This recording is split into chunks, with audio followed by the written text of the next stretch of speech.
Hoje eu vou apresentar o meu trabalho de doutorado, orientado pelo professor Dr. Tiago Ferreira da Conceição, e cujo título é Formulação e Caracterização de Revestimentos Poliméricos Produzidos em Solução Aquosa para a Proteção contra a Corrosão da Liga de Magnésio AZ31. Essa apresentação, então, ela vai ser dividida nos seguintes tópicos. Eu vou começar, então, apresentando o interesse e a justificativa da utilização dos principais materiais utilizados ao longo desse estudo, passando pelo objetivo principal do trabalho de doutorado. Em seguida, eu vou apresentar os principais materiais utilizados, bem como a metodologia utilizada, passando para os principais resultados e as suas respectivas discussões, algumas das principais conclusões obtidas, algumas sugestões para trabalhos futuros e, por fim, então, um panorama geral dos trabalhos que foram produzidos ao longo desses 4 anos. Aqui, para começar, então, eu trago para vocês um gráfico que ele mostra o número de publicações ao longo dos 10 últimos anos que se focam, então, em estudar as ligas de magnésio. A gente consegue ver que, então, ao longo dessa última década, o número de estudos acadêmicos que são dedicados ao magnésio, eles vêm aumentando, o que mostra aí um aumento crescente do interesse da comunidade científica para com as ligas de magnésio. Isso nada mais é do que um reflexo da economia global. A gente consegue ver, então, que o magnésio, aqui em diferentes aplicações, ele tem um interesse econômico em diferentes mercados de consumo, mostrando, então, que esses dois resultados estão dependentes um do outro, um interesse crescente, então, de utilização do magnésio. E esse crescente interesse, então, de utilização do magnésio é devido, sobretudo, a algumas das características que esse material apresenta. Por exemplo, o magnésio ele é um metal que ele é muito abundante no nosso planeta. Ele é o oitavo elemento mais abundante na crosta terrestre e é o terceiro mais dissolvido na água dos oceanos. Mas não somente por isso, o magnésio e as suas ligas, eles apresentam algumas propriedades interessantes, como, por exemplo, a baixa densidade, e aí, por consequência, muitas delas apresentam boas propriedades mecânicas específicas. Isso, então, faz com que o magnésio seja o terceiro metal estrutural mais utilizado, ficando atrás somente das ligas de ferro e de alumínio. Muitas das ligas de magnésio, bem como seus produtos de corrosão, são metabólitos naturais para o corpo humano. Muitas delas apresentam módulos elásticos bem similares aos dos ossos humanos. Muitas delas são recicláveis. Então, esse conjunto de propriedades faz com que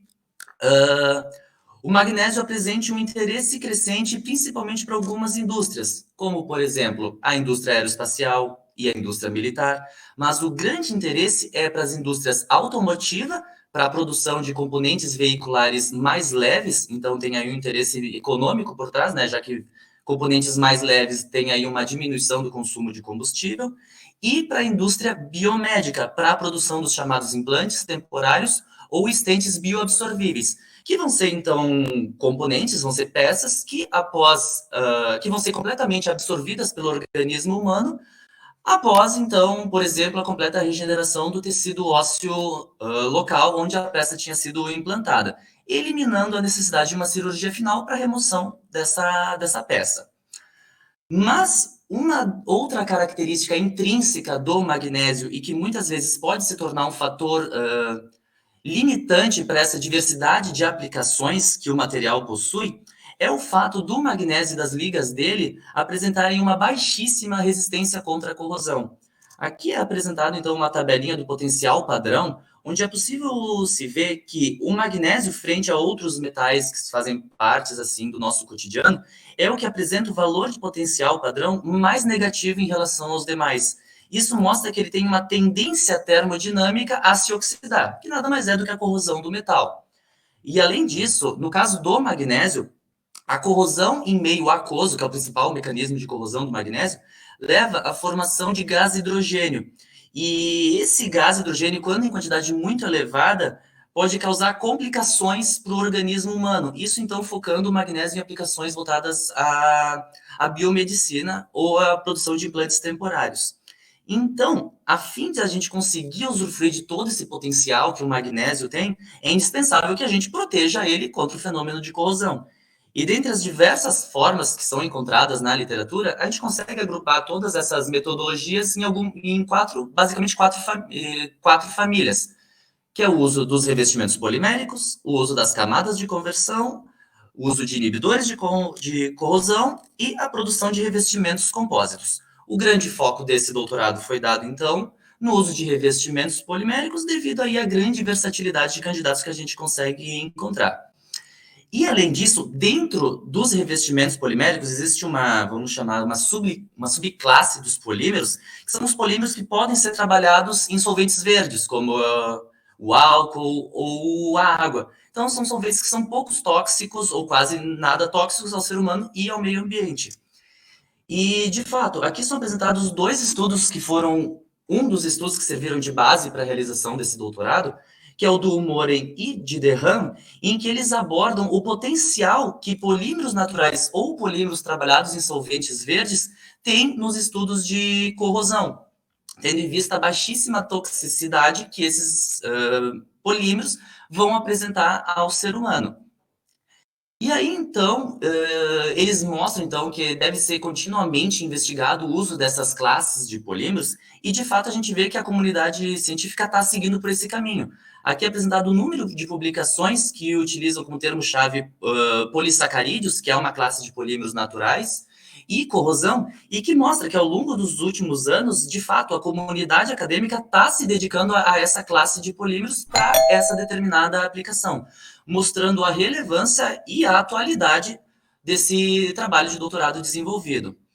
Então, dentro desse contexto de polímeros, vamos chamar de ambientalmente amigáveis, a gente encontra aí alguns candidatos, como é o caso do polietileno glicol, das pectinas, dos alginatos, das resinas epóxi e alquídicas de base aquosa, e os dois grandes protagonistas desse trabalho, que foi a quitosana e o poliálcool vinílico, ou PVA, que além de atenderem os dois, ou pelo menos um desses critérios de polímero natural, ou que possa ser trabalhado em solvente verde, são dois materiais que estão muito presentes no mercado global e cujas projeções indicam que há um crescente interesse em se consumir esses polímeros em diferentes aplicações. Agora, falando um pouco mais individualmente sobre esses dois protagonistas, começando pela quitosana, então, a quitosana é esse polímero que apresenta essa estrutura química, e ela é obtida a partir da desacetilação da quitina. A quitina, então, ela é um polissacarídeo que é encontrado naturalmente na carapaça de animais invertebrados, como, por exemplo, siris, camarões, lagostas, caranguejos, mas que também pode ser obtida a partir de alguns insetos.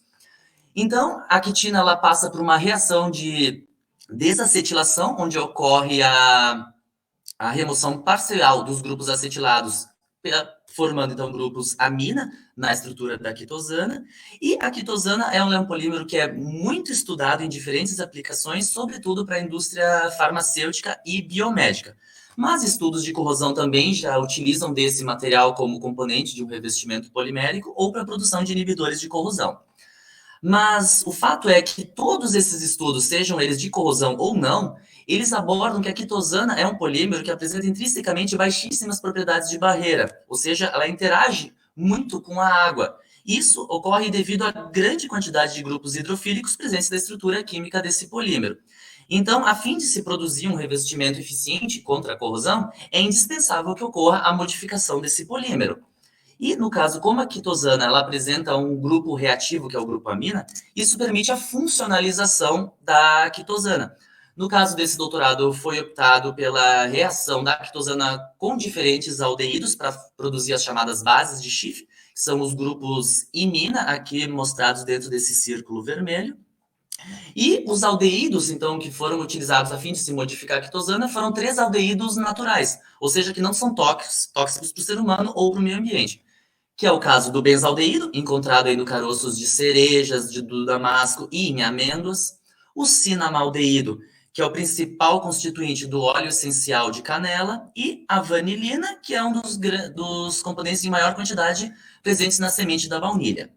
Então, a produção desses derivados com quitosana leva à formação desses respectivos materiais, que já são evidenciados na literatura, sobretudo para a indústria alimentícia e para a indústria de embalagens. No caso do derivado contendo vanilina, também já é evidenciado o uso desse derivado para a produção de inibidores de corrosão para o ferro em solução de ácido clorídrico. Embora resultados de inibição interessantes tenham sido evidenciados, a produção de revestimentos protetores desse derivado e muito menos dos outros não tinha sido até então evidenciado na literatura, que é um dos gaps que esse trabalho de doutorado buscou preencher para a comunidade científica. O outro polímero utilizado, então, foi o PVA. Ele, então, ao contrário da quitosana, não é um polímero natural, ele é um polímero sintético, que é obtido a partir, então, da hidrólise parcial do poliacetato de vinila, onde ocorre, então, a remoção parcial ou total dos grupos acetato, levando à formação de grupos álcoois na estrutura polimérica. O PVA, sim, então, ele é um polímero bem consagrado tanto na indústria quanto na literatura, tendo diversas aplicações que vão desde a indústria têxtil até a indústria de circuitos eletrônicos, e já possui também evidências da utilização dele também nos domínios da corrosão, para a produção de revestimentos compósitos ou, igualmente, de inibidores de corrosão. Mas uma das grandes características do PVA, que é o fato dele ser solúvel em água, acaba dificultando a utilização dele como revestimento protetor contra a corrosão, onde a gente não quer que o revestimento seja solúvel. Então, novamente, é indispensável a modificação desse polímero, a fim de a gente conseguir produzir um revestimento eficiente de proteção contra a corrosão. E dentre as diversas metodologias que são encontradas na literatura, a gente consegue novamente agrupar em famílias, que é a produção de compósitos contendo PVA, e a reticulação ou a funcionalização do polímero. Normalmente, os métodos de reticulação e funcionalização são métodos aí um pouco que acabam sendo complexos e que utilizam de metodologias e reagentes que não são tóxicos para o ser humano ou para o meio ambiente, com exceção de um em particular, que é a reação do polímero com ácido fosfórico, levando à formação dos chamados PVAs parcialmente fosforilados, ou PPVAs, que são descritos na literatura por contornar esse problema do PVA de ser solúvel devido à presença de uma estrutura reticulada. Esse material, então, o PPVA, ele já é também evidenciado na literatura, não é amplamente estudado, mas já é evidenciado, sobretudo para a produção de membranas de troca iônica, mas também nos domínios da corrosão, para a produção de inibidores ou de revestimentos compósitos, contendo o PPVA como um dos componentes. Mas o uso sozinho de PPVA com diferentes teores de ácido fosfórico adicionado, a fim de se trabalhar com o grau de fosforilação da cadeia do polímero, não tinha sido até então também evidenciado na literatura, que foi um outro gap que esse trabalho do doutorado buscou trazer, buscou preencher para a comunidade científica. Frente a tudo isso, então, o objetivo principal desse trabalho de doutorado foi a formulação e a caracterização de revestimentos anticorrosivos verdes obtidos a partir de soluções aquosas de derivados de quitosana e PVA para a liga de magnésio AZ31. Passando agora para a parte metodológica, aqui são apresentados, então, primeiramente, os principais materiais utilizados ao longo desses 4 anos. A gente consegue agrupar, então, esses materiais entre os polímeros que foram utilizados, os agentes modificadores desses polímeros, o hidróxido de sódio que foi utilizado como etapa de pré-tratamento para a liga AZ31 para produzir uma camada de conversão, que eu vou falar sobre a necessidade desse tratamento logo mais. As duas soluções eletrolíticas analisadas, uma focando mais para a indústria automotiva, que foi uma solução 3,5% de cloreto de sódio, e uma outra solução focando para aplicações mais voltadas à indústria biomédica, que é a solução de Henck. E, por fim, a liga de base trabalhada, então, que foi a liga de magnésio AZ31, que é uma liga que contém aproximadamente 3% de alumínio e 1% de zinco e outros elementos em menores quantidades. Agora, então, a metodologia para a produção dos filmes livres. Esses filmes são aqueles filmes que foram produzidos a fim de a gente conseguir caracterizar melhor a influência dos diferentes agentes modificadores na estrutura polimérica. No caso da quitosana, então, foi produzida uma solução de quitosana e, em seguida, foram realizadas individualmente 5 adições diferentes de cada um dos aldeídos, sempre em excesso à quantidade de amina presente em uma determinada quantidade de solução. E aqui eu já falo um pouco sobre a nomenclatura adotada para essas amostras. Por exemplo, a amostra nomeada 10B significa que houve 10 vezes mais adição de benzaldeído em relação à quantidade de aminas presentes em uma determinada quantidade de solução. A amostra 50C, por exemplo, é aquela em que houve 50 vezes mais adição de cinamaldeído em relação à quantidade de aminas presentes. E a amostra, por fim, 100V, por exemplo, é aquela que houve 100 vezes mais adição de vanilina em relação à quantidade de aminas presentes em uma quantidade de solução. Então, após a adição dos agentes modificadores, então, as misturas foram deixadas sob agitação mecânica durante 1 hora, passada por etapas finais de secagem e consolidação dos filmes. No caso do PVA, então, foi produzido uma solução de PVA, onde 4 teores diferentes de ácido fosfóricos foram adicionados, sempre em relação à massa de PVA presente em uma quantidade de solução. E aqui eu também já falo um pouco sobre a nomenclatura das amostras. A amostra nomeada, por exemplo, 0,100 ppVA é aquela em que houve 10% de adição de ácido fosfórico. A amostra chamada 0,025 ppVA, aquela em que houve 2,5% de adição de ácido fosfórico, e de modo similar as duas outras concentrações. Essas misturas, então, elas foram mantidas a 90 graus Celsius sob agitação mecânica durante 1 hora, passado pela mesma etapa de secagem dos filmes de quitosana. Esses filmes livres, então, todos os derivados foram caracterizados por infravermelho por transformada de Fourier. Os derivados de quitosana foram avaliados pelo ensaio da ninidrina a fim de se quantificar o grau de modificação causado pelos diferentes teores de aldeídos adicionados. Os derivados de PVA foram avaliados por análise termogravimétrica a fim de se evidenciar indiretamente a presença de uma estrutura reticulada. Todos os derivados em ambas as soluções eletrolíticas caracterizados pelo ensaio de inchamento, bem como todos os derivados caracterizados pelo ângulo de contato da água. Agora a produção das amostras revestidas, então. A liga de magnésio AZ31, então, ela foi previamente lixada com lixas de 2 granulometrias diferentes, passado para a etapa de pré-tratamento. Esse pré-tratamento, ele se torna necessário tendo em vista que as soluções dos derivados de quitosana e dos derivados de PVA apresentam caráter ácido. Então, no momento que o revestimento fosse aplicado na superfície metálica, iria causar a corrosão precoce da liga. Então, essa camada de conversão foi produzida sobre a superfície da liga para produzir a amostra chamada somente pré-tratada ou pré-tratada, que possibilita, então, a deposição do revestimento polimérico na liga. Então, a deposição do revestimento foi feito por um método similar ao Deep Coat, onde 2 deposições de filmes foram efetuadas, passadas por uma etapa final de secagem e consolidação dos revestimentos. Essas amostras, então, revestidas, elas foram caracterizadas por microscopia eletrônica de varredura, todos os derivados em solução de Henke, caracterizadas pelo ensaio de desprendimento de hidrogênio. Como eu comentei no início da apresentação, a corrosão do magnésio leva à geração de gás hidrogênio. Então, essa caracterização foi feita somente em solução de Henke devido ao grande interesse dessa medida para aplicações mais voltadas à indústria biomédica. E todas as amostras com os derivados em ambas as soluções eletrolíticas, caracterizadas pelos ensaios eletroquímicos de espectroscopia de impedância eletroquímica e polarização potenciodinâmica. Vou passar então agora para os principais resultados e as respectivas discussões deles. Aqui, muitos dos resultados vão ser focados no derivado de quitosana contendo vanilina, pois numa análise conjunta de todas as caracterizações realizadas e comparando com os demais derivados, foi o que apresentou um desempenho de proteção contra a corrosão mais pronunciado em frente aos demais. Mas aqui muitas das discussões servem também para os outros derivados, claro, cada um contendo aí as suas especificidades.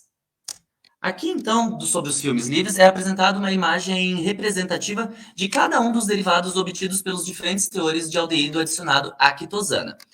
A gente consegue evidenciar que, em comparação à quitosana não modificada, que é a amostra aqui chamada de QTP, conforme houve adição dos aldeídos, tonalidades mais amareladas foram obtidas. E isso é descrito na literatura por ser um indício da presença das ligações imina, que puderam ser evidenciadas a partir do espectro de infravermelho, pelo surgimento de uma banda de absorção próxima a 1638, indicando que, de fato, houve a correta funcionalização da quitosana pelos diferentes teores de aldeídos adicionados. Isso pode, então, ser quantificado a partir do ensaio da ninidrina, a fim de se obter o grau de modificação,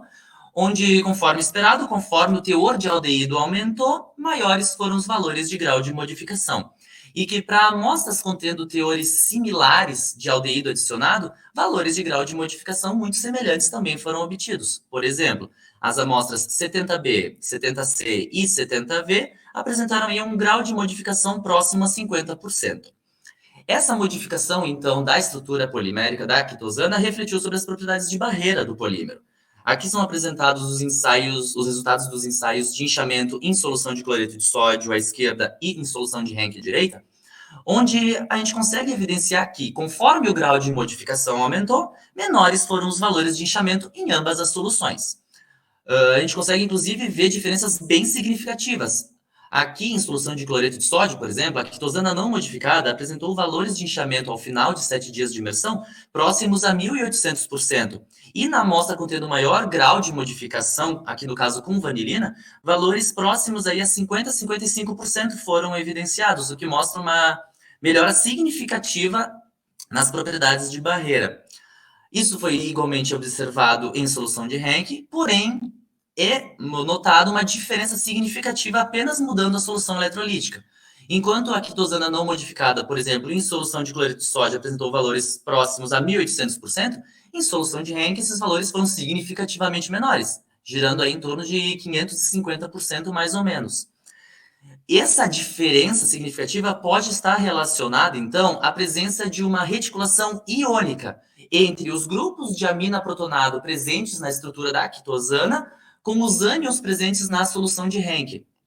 E isso, de fato, foi estudado por uma antiga membro do nosso grupo de pesquisa, em que ela avaliou, a partir do ensaio da ninidrina, que os filmes de quitosana imersos em solução de SBF, que é uma solução de composição muito similar à solução de Henck, que houve um aumento do grau de reticulação nos filmes após 31 dias de imersão, indicando que, de fato, há a presença dessa reticulação iônica e que justifica, então, esses valores diferentes de inchamento apenas se mudando a solução. E conforme eu comentei logo agora no início, conforme o grau de modificação aumentou, menores foram os valores de inchamento em 7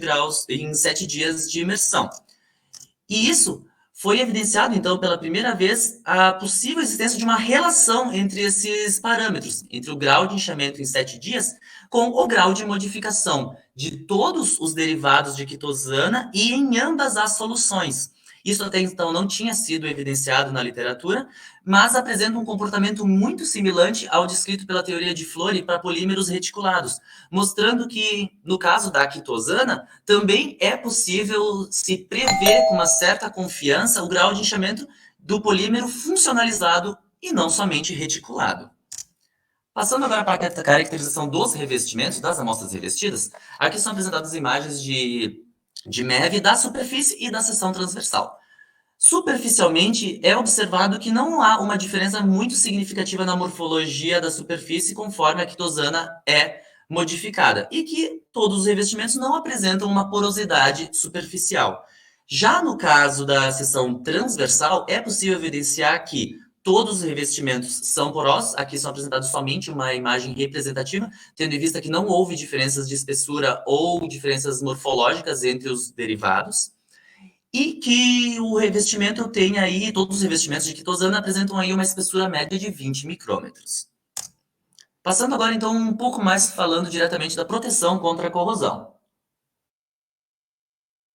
Aqui são mostrados os resultados do ensaio de desprendimento de hidrogênio, lembrando que esse ensaio foi feito somente em solução de Henck. A gente consegue evidenciar que, conforme o grau de modificação aumentou, menores valores de hidrogênio foram desprendidos. Isso indica, então, uma maior proteção contra a corrosão, pois, como eu havia comentado anteriormente, a corrosão do magnésio leva à geração de gás hidrogênio. Então, se eu tive menos gás desprendido, significa que eu tive uma melhor proteção contra os fenômenos corrosivos. Aqui, a partir desse resultado, é sinalizado que a quitosana não modificada, que é essa curva em preto, ela pode não atuar como uma barreira eficiente contra a corrosão, tendo em vista que os valores de hidrogênio desprendido aí ao longo de 14 dias ficaram muito próximos à da liga Z31, que seria a amostra sem revestimento nenhum, mostrando que a quitosana ela não atua como uma boa barreira e que, de fato, ela acaba diminuindo a eficiência protetora da amostra somente pré-tratada, que a gente consegue ver que teve valores de hidrogênio desprendido inferiores. Quando a gente passa, então, a analisar a taxa do qual esse hidrogênio é gerado, a gente pode ver que, de fato, as amostras aí com graus mais elevados de modificação, elas apresentam uma taxa de desprendimento crescente nos primeiros dias de imersão, mas que se mantém constante ao longo do tempo de análise, mostrando que as reações de corrosão na superfície ocorrem de forma constante. O que já não ocorre, então, para as outras amostras, no caso, a somente pré-tratada, a revestida com quitosana não modificada, e a amostra com menor grau de modificação, onde os valores apresentam uma tendência crescente, mostrando que de fato não atuam como uma barreira eficiente. Passando agora para os resultados eletroquímicos, aqui são apresentadas curvas de polarização para os derivados de quitosana contendo vanilina em solução de cloreto de sódio e solução de Henck. Dividindo essas curvas em regiões, então, comentando então sobre o E-core dessas amostras, que é o potencial de corrosão, que nada mais nos dá uma ideia sobre a tendência termodinâmica do sistema às reações de corrosão, a gente consegue evidenciar que, em comparação à amostra não revestida, a aplicação dos revestimentos dos derivados de quitosana não altera de forma muito significativa esses valores de E-core, o que indica então que eles não alteram de forma significativa a termodinâmica do sistema para as reações de oxidação, que são as reações de corrosão. Mas quando a gente olha, então, a região à esquerda das curvas de polarização, é possível observar que ocorre, então, um deslocamento desses ramos catódicos, que no caso do magnésio é referente à redução da água, levando à geração de gás hidrogênio, para valores mais baixos de densidade de corrente de corrosão. Isso indica, então, que ocorre aí um certo retardamento ou uma certa inibição das reações que vão levar à geração de gás hidrogênio, que conversa, então, isso em ambas as soluções e que conversa com os resultados obtidos no ensaio de desprendimento de hidrogênio. Passando para a região anódica das curvas de polarização, que são referentes, então, à oxidação propriamente dita do metal, ou seja, a corrosão dele, novamente, a gente consegue evidenciar que a aplicação desses revestimentos desloca os ramos anódicos para valores mais baixos de densidade de corrente, o que indica também uma certa retardação da ocorrência dessas reações, e que existe uma diferença nessas regiões conforme a gente muda a solução eletrolítica. Aqui é possível ver a presença desses joelhos na região anódica. Esses joelhos são chamados, então, dos potenciais de quebra, que no caso de amostras revestidas são referentes à estabilidade do revestimento. É o potencial onde ocorre, então, a quebra, a degradação desse revestimento, que faz com que a corrente aumente muito rapidamente. Em solução de cloreto de sódio, a gente vê que esses joelhos, eles ocorrem em potenciais mais baixos quando em comparação à ocorrência deles em solução de Henck, o que indica uma menor estabilidade desses revestimentos em solução de cloreto de sódio. E isso pode estar devido, então, ao alto grau de absorção de solução que esses revestimentos têm nessa solução, como a gente pode ver a partir dos ensaios de inchamento. Mas a fim, então, de se evidenciar, de certo modo, aí, um pouco mais uma propriedade que nos fornece, assim, a eficiência contra a corrosão, a partir da análise, então, da densidade de corrente de corrosão, a gente consegue ver que, de fato, em ambas as soluções, conforme eu aumentei o grau de modificação da quitosana, eu obtive menores valores de densidade de corrente de corrosão, o que indica aí uma maior eficiência protetora. Isso em ambas as soluções. Em solução de Henck, porém, é importante mostrar que a quitosana não modificada e o derivado de quitosana com menor grau de modificação apresentaram densidades de corrente de corrosão superiores àquele apresentado somente pela amostra pré-tratada, o que indica, então, uma diminuição da eficiência protetora e que mostra que a amostra pré-tratada, a camada de conversão produzida, já apresenta aí uma boa característica protetora em solução de Henck. Mas isso é contornado conforme o grau de modificação do polímero aumenta e menores valores de densidade de corrente são obtidos por consequência disso. Passando para os espectros de impedância eletroquímica, aqui são apresentados, então, os espectros em tempos iniciais de imersão, em 30 minutos, e após 14 dias de imersão, em ambas as soluções, em solução de cloreto de sódio e em solução de Henck. Em tempos iniciais, então, é possível evidenciar que, de fato, a quitosana não modificada, ela não se mostra um bom revestimento protetor contra a corrosão, tendo em vista que os módulos de impedância, que eles simbolizariam aí, a grosso modo, uma maior resistência contra a corrosão, Os valores da amostra revestida com quitosana não modificada são sempre inferiores à da amostra somente pré-tratada, isso em ambas as soluções,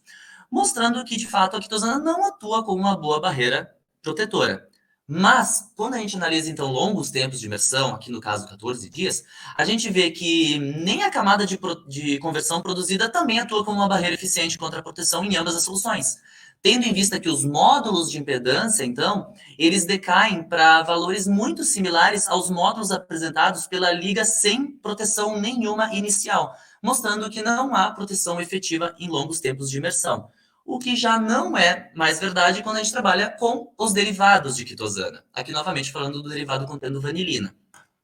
Inicialmente, em ambas as soluções, a gente consegue ver que não há uma diferença muito significativa entre os módulos de impedância para os diferentes graus de modificação. Mas, em longos tempos de imersão, a gente já consegue ver o efeito do aumento do grau de modificação, onde os módulos vão apresentando diferenças, vão decaindo, e que amostras com alto grau de modificação, por exemplo, a 100V e a 70V, apresentaram menor influência do tempo de imersão, indicando uma maior estabilidade desses revestimentos. Então, a partir de uma análise conjunta de todas as técnicas de caracterização realizadas e a partir dos derivados, de uma comparação entre todos os derivados de quitosana, foi possível concluir que a amostra que apresentou um desempenho mais promissor de proteção foi a amostra 100V, que é aquela que teve a maior adição de vanilina à quitosana. E, por fim, então, muito similar ao observado no ensaio de inchamento, foi também possível evidenciar a possível existência de uma relação entre o módulo de impedância inicial dos revestimentos em função do grau de modificação da quitosana, novamente para todos os derivados e em ambas as soluções. Isso, de fato, não tinha nem estudos próximos a isso disponíveis na literatura, mostrando aí que, no caso da quitosana, é possível prever aí com uma certa certeza o módulo de impedância que determinada amostra vai possuir conforme a gente trabalha com o grau de modificação dela. Passando agora para os resultados de PVA, aqui é apresentada uma imagem representativa, então, de cada um dos derivados que mostra a influência, então, dos diferentes teores de ácido adicionado. É possível ver, então, que conforme o teor de ácido adicionado aumentou, tonalidades mais amarronzadas foram obtidas. Isso é discutido na literatura por ser um indício, então, da fosforilação parcial da cadeia polimérica do PVA, que de fato pode ser vista a partir dos espectros de infravermelho. A partir do surgimento de uma banda de absorção em 1005, que é referente à sobreposição dos modos vibracionais das ligações CPO e POH, da diminuição da banda de absorção em 920, que é referente ao carbono vizinho ao carbono contendo a ligação com o grupo hidroxila na estrutura polimérica do PVA, e do surgimento de uma banda de absorção em 493, que é referente ao modo vibracional das ligações OPO. Então, isso mostra que houve, de fato, a modificação do PVA pelo ácido fosfórico, mas também é importante destacar que indícios de uma estrutura reticulada, que é descrita na literatura para o PVA, não foram evidenciados a partir dos espectros de infravermelho. Então, isso foi avaliado indiretamente a partir de outras técnicas, como é o caso da TGA, principalmente avaliando o segundo evento de degradação térmica, que é referente, então, à quebra da cadeia principal polimérica. Conforme, então, houve um aumento do teor de ácido fosfórico adicionado, é possível evidenciar que o evento de degradação máximo ocorre em temperaturas também maiores, conforme eu aumentei o teor de ácido adicionado, indicando aí uma maior estabilidade estabilidade da cadeia polimérica, sendo um indício de uma estrutura reticulada, e outro indício também foi o aumento de resíduo gerado ao final da análise. É possível ver que, conforme, novamente, o teor de ácido aumentou, maiores valores de resíduo foram gerados no final. E isso ocorre, pois, uma estrutura, devido a um aumento de estabilidade térmica, que é muitas vezes referente a uma estrutura reticulada. Pode ser devido a uma estrutura reticulada. Já que uma estrutura reticulada, ela apresenta estabilidade térmica maior e, então, ela não é completamente volatilizada em altas temperaturas, levando à formação de resíduo, o que já não acontece para estruturas mais simples, como é o caso do PVA, onde é possível ver que o resíduo gerado ao final da análise é praticamente inexistente. Mas o que de fato nos fez bater o martelo de que houve a reticulação do polímero foi o fato dos derivados de PVA não serem solúveis em água. Aqui, a partir dos ensaios de inchamento, então, em ambas as soluções, é possível ver que todos os derivados se mantiveram íntegros ao longo do tempo de imersão, que não ocorreu para o PVA, onde em ambas as soluções, aí, aproximadamente após 3 dias de imersão, os filmes se solubilizaram no meio. Similar ao observado na quitosana, então, conforme o teor de ácido aumentou, é esperado, então, maiores graus de reticulação, que levam, então, a menores valores de inchamento, isso em ambas as soluções. E, muito similar também ao observado nos derivados de quitosana, aqui foi possível evidenciar que, para o PVA modificado com ácido fosfórico, a gente consegue relacionar, então, o grau de inchamento, novamente, no final, ali em 7 dias de imersão, com o teor de ácido adicionado, mostrando aí que é possível prever com uma boa confiança o grau de inchamento para esse tipo de sistema. Passando agora para a caracterização dos revestimentos, novamente, similar à quitosana, não houve diferenças significativas na morfologia superficial dos derivados de PVA quando em comparação ao polímero não modificado, onde novamente uma estrutura não porosa superficial foi evidenciada, mas que, conforme o teor de ácido adicionado, foi observadas influências na espessura do revestimento, onde maior teor de ácido levou a revestimentos mais espessos. Isso também foi um indício de possíveis reticulações, tendo em vista que maiores teores de ácido então, na solução de PVA acabavam, então, aumentando o grau de reticulação, que aumentava a viscosidade da solução, levando a revestimentos mais espessos. Passando agora, então, para as propriedades protetoras, aqui é apresentado novamente o ensaio de desprendimento do hidrogênio, onde, conforme esperado, conforme o grau de reticulação aumentou, ou conforme o teor de ácido adicionado aumentou, menores foram os valores de hidrogênio desprendido, o que indica, então, uma característica protetora mais eficiente. Aqui, de fato, a gente vê que o PVA não pode ser utilizado como revestimento protetor para longos tempos de imersão ou de proteção, tendo em vista que aí após relativamente 4 dias, entre 3 e 4 dias, ocorre um aumento significativo do hidrogênio desprendido, tendo em vista que as reações de corrosão foram mais aceleradas, já que o polímero, então, o revestimento polimérico superficial foi completamente solubilizado no meio. E resultados muito similares, então, foram evidenciados a partir da taxa no qual o hidrogênio foi gerado, onde para os derivados a gente consegue ver que em quase todo o tempo de análise essa taxa de desprendimento de hidrogênio se manteve constante, o que não foi verdade para as outras amostras, então, onde teve uma tendência a aumentar a taxa no qual o hidrogênio era gerado, indicando maiores velocidades mais rápidas de corrosão. Passando agora para as curvas de polarização, então, aqui, diferente dos revestimentos de quitosana, é possível se evidenciar, então, que ocorre aí uma certa influência nos valores de ECOR pela aplicação dos derivados de PPVA. Porém, entre os derivados, não há uma tendência nessa variação dos valores de ECOR, indicando que a termodinâmica do sistema ela é fortemente afetada por um balanço de propriedades entre aumento do grau de reticulação e mais quantidade de ácido adicionado no revestimento a fim de se aumentar esse grau de reticulação, mostrando então aí que existe uma forte influência desses dois parâmetros na termodinâmica da corrosão do sistema. Olhando à esquerda, então, novamente a gente consegue ver que a aplicação desses revestimentos atua nas reações catódicas do sistema, já que ocorre então um deslocamento para valores de densidade de corrente mais baixos, isso em ambas as soluções. Mas, analisando, então, as regiões anódicas da curva de polarização, a gente vê que aí o PPVA, em ambas as soluções, ele não atua de forma muito significativa nas reações de oxidação do sistema, tendo em vista que não há uma significativa um significativo deslocamento dos ramos para valores mais baixos de corrente de corrosão. Inclusive, ele elimina a presença daqueles joelhos, daquele potencial de quebra,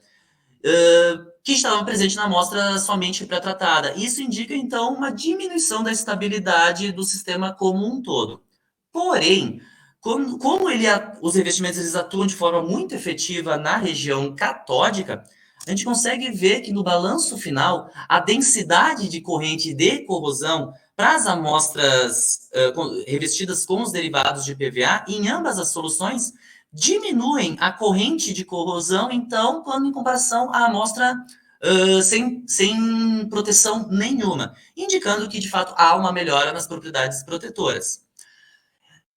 Já em solução de Henck, a gente vê que o PPVA pode não ser muito eficiente como uma barreira de proteção contra a corrosão, tendo em vista que os valores de densidade de corrente de corrosão foram, no máximo, muito próximos à da amostra somente pré-tratada. Ou seja, isso indica que o PPVA pode não atuar de forma muito significativa na proteção contra a corrosão, tendo em vista que ele apresenta uma eficiência protetora da mesma ordem de grandeza do que o pré-tratamento que foi necessário para a aplicação desse polímero.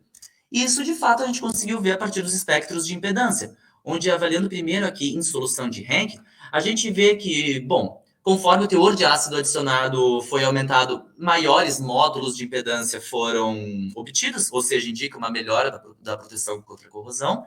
mas que no caso da solução de Henck e em todos os tempos de imersão, a amostra contendo o maior teor de ácido adicionado, que é a amostra 0,100, foi a que apresentou o maior módulo de impedância, mas que esse valor de módulo de impedância é sempre muito próximo ao módulo apresentado pela amostra somente pré-tratada, indicando de fato que esse derivado não é um bom revestimento protetor em solução de Henck, tendo em vista que a camada de conversão produzida já apresenta aí uma boa propriedade protetora. Mas isso já não é verdade para a solução de cloreto de sódio. Aqui a gente vê que, conforme o teor de ácido aumenta nos filmes de PPVA, módulos de impedâncias maiores são evidenciados, eles são muitas vezes sempre maiores ao da amostra somente pré-tratada, em todos os tempos de imersão, mostrando que, de fato, o PPVA em cloreto de sódio ele atua como uma boa barreira de proteção. E, para finalizar, então, muito similar ao observado no ensaio de inchamento, foi possível correlacionar, então, a módulo de impedância normalizado em função do teor de ácido adicionado. Aqui foi feita, então, uma normalização do módulo de impedância, tendo em vista que maiores teores de ácido levaram a revestimentos mais espessos. Então, a fim de se eliminar a influência da espessura do revestimento e caracterizar as propriedades intrínsecas propriamente dito, foi feita essa normalização, onde a gente pode ver que existe aí a possibilidade de se correlacionar esses dois parâmetros em ambas as soluções pro PVA modificado com ácido fosfórico. Então, a partir de tudo isso, aqui são apresentadas as principais conclusões do trabalho. Foi evidenciado, então, pela primeira vez, o uso de revestimentos produzidos a partir de polímeros hidrossolúveis para fins anticorrosivos para o magnésio,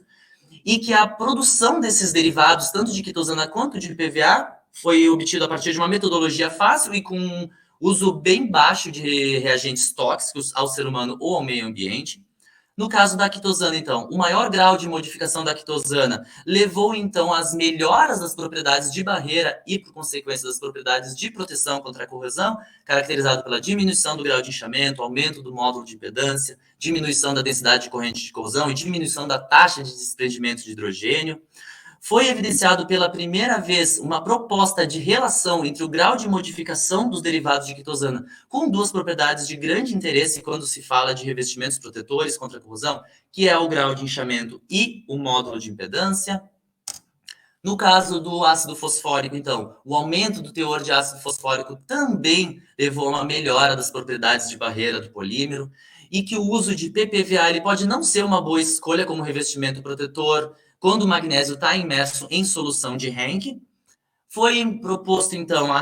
que é possível se relacionar o teor de ácido fosfórico com essas duas propriedades também, que são as importantes para a proteção contra a corrosão, e que fazendo uma análise geral de todos os derivados obtidos e em ambas as soluções, o derivado que apresentou aí um potencial mais promissor e que deve continuamente ser investigado para essas aplicações voltadas à indústria automotiva e biomédica, foi o derivado de quitosana, contendo maior teor de vanilina adicionado, que é a amostra 100V. E a partir, então, desses estudos das diferentes soluções, a gente consegue propor aí potenciais aplicações para esses revestimentos. A partir dos resultados obtidos em solução de cloreto de sódio, a gente propõe, então, com base nos módulos de impedância comparativos com outros métodos já utilizados no magnésio, a aplicação como primer, que é então uma camadinha que é aplicada sobre o metal base a fim de se melhorar a compatibilidade metal com o revestimento intermediário. E a partir dos resultados em solução de Henck, é assim, sugerido o uso principalmente da quitosana 100V, o uso como revestimento protetor para, por exemplo, implantes temporários, tendo em vista que, como eu já citei, os módulos de impedância obtidos foram, para essas amostras, né, em ambas as soluções, foram muito similares ou inclusive superiores a métodos já utilizados de proteção por magnésio industrialmente. Então, aqui para quase finalizar, então, algumas sugestões de trabalhos futuros. Então, se sugere avaliar a eficiência protetora dos revestimentos em diferentes ligas, avaliar a influência da modificação na adesão ao substrato, verificar o grau de reticulação e ou funcionalização nos revestimentos de PPVA, aplicar as relações aqui sugeridas para outros metais e polímeros e verificar se ela é uma tendência geral, realizar ensaios específicos de primers, principalmente para a amostra 100V, que foi a de melhor desempenho, e para essa amostra também, realizar ensaios in vitro e futuramente in vivo, a fim de se verificar, então, o real potencial de utilizar esse material em meios biológicos. E, por fim, aqui, então, um panorama bem geral dos trabalhos produzidos. Foi possível, então, ao longo desses 4 anos, a escrita de 5 artigos científicos, sendo 4 como autor principal, 3 trabalhos de congresso, 2 como principal, e a escrita de 2 capítulos em livros referentes a temas de corrosão. Tá? Então, gostaria muito, novamente, de agradecer a presença de todos e, principalmente, a disponibilidade da banca de estar aqui hoje e ao professor Tiago, bom, por esses 4 anos aí caminhando junto e por toda a orientação e, muitas vezes, paciência, e a todos os meus amigos e familiares que contribuíram para a realização desse projeto. Muito obrigado.